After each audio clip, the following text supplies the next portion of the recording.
One of the top reasons anybody books a cruise is for the places you'll go, and there are some truly hidden gems that a few cruisers know about that you can totally take advantage of on your next cruise.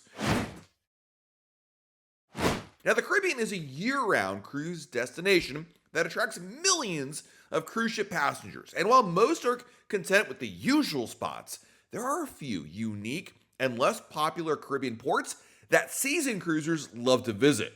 Part of the appeal of going to these places is that they're less busy than other ports, and they offer a more authentic or down-to-earth stay.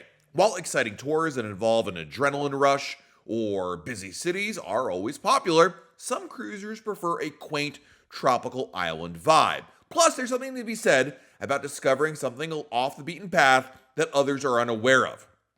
It's also fair to say that the more you cruise, the greater your appetite for something different. While I enjoy going to Cozumel, Mexico over and over again, it's always a pleasure to mix things up and try something new or different. In fact, many people that cruise a lot will search Royal Caribbean's deployments for unique itineraries that include a visit to an uncommon port, or they'll choose to take an excursion that brings them to a less busy spot. So today, I've got 3 ports that are worth a visit over the usual tourist spots when you take a cruise. Number 1 is St. John in the Virgin Islands. If your cruise ship visits St. Thomas, you could alternatively take a short ferry ride over to neighboring St. John for an unspoiled beach day.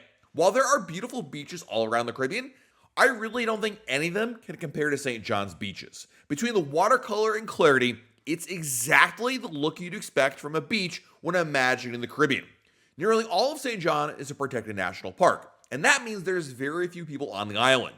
The beaches are pristine and lack many of the amenities you'll find on a beach in St. Thomas.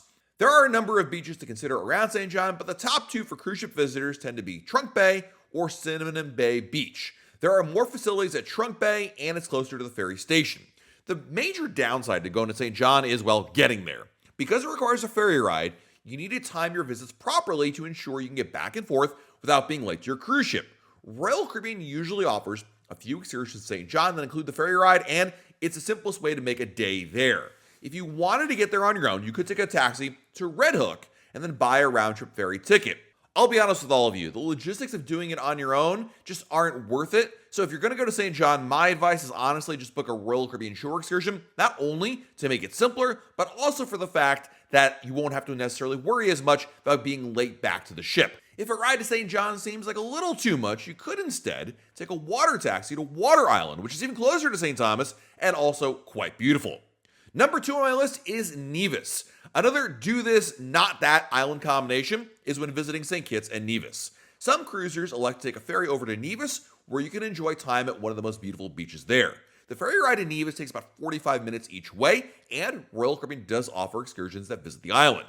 You can reach the ferry port on your own by walking downtown. It's about a third of a mile walk from Port Zante, or you can take a taxi. Now, once you get to Nevis, a really popular choice to visit is Oldaway Beach for its black sand beach. A non-beach idea for a day in Nevis is to visit Alexander Hamilton's birthplace. The famous founding father of the United States grew up on Nevis until he was about 7 years old. There's actually a museum dedicated to Hamilton, and it's a popular spot for fans of the musical.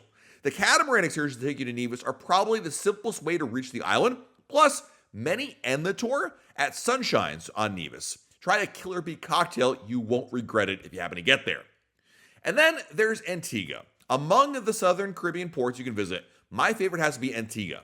It features the idyllic beaches you'd expect, plus, unlike other islands in this video, no ferry rides required. Antigua has a claim to fame that there are 365 beaches around the island, which means there's one beach for every day of the year. I think that's more marketing than anything, but nonetheless, there's a lot of great choices. The benefit to having so many beaches is it spreads people around. Rather than having 1 or 2 really well-known beaches, you can find a great beach that is less crowded. Royal Caribbean, in fact, almost built a beach club in Antigua, but even without that distinction, it's a great day to visit. Now, if you're going to go to Antigua, my go-to spot is Valley Church Beach because it has that powdery white sand, smooth aquamarine water, and absolutely fantastic views. While these are the 3 off-the-beaten-path Caribbean ports that I wanted to include in this video, there are a few honorable mentions that I think you should truly consider if you're happening to go on a cruise that can get there. The reason why they didn't make my list, or I didn't expand my list to more, is simply because these places are not places you can usually get to, so it's more on the rare side. But if you can get there, I would definitely jump at the chance. Number 1 is Anguilla. From St. Martin, you can take a ferry ride or catamaran ride to Anguilla. And Royal Caribbean actually offers a Anguilla sun, sand, and sea shore excursion that'll take you to Meads Bay. Again, beautiful, unspoiled, far less crowded than St. Martin. And then there's Dominica. Select Southern Caribbean cruises stop at Rousseau, Dominica, where you can explore the island that's nicknamed the Nature Island.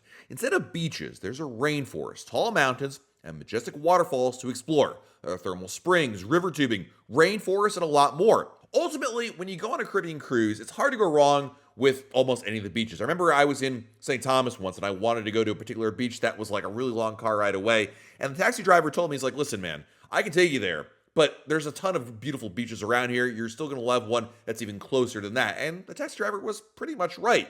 When it comes to Caribbean beach, especially when you get down into the Virgin Islands or even down in Mexico or Honduras, they're really beautiful all around, and they're going to be way better than the beaches you have back at home. So it's hard to go wrong. But I hope that maybe this video gives you an idea of maybe something alternative and something really interesting and unique that stands out. Because ultimately, when you find one of these amazing spots that truly evokes that imagery that everybody has with a Caribbean beach day, then you'll also have an even better experience overall. Let me know in the comments below, what is your top off the beaten path cruise port to visit, island to visit, beach to visit? Like, what's your best secret for a place to go that's not the usual spot? I'd love to hear them, and I'll try to keep the secrets to myself. While you're below the video, please hit the like button, subscribe to our channel, and turn on notifications. That way, YouTube lets you know we have a brand new video to share. This has been Matt from RoyalCaribbeanBlog.com, and we'll talk again real soon.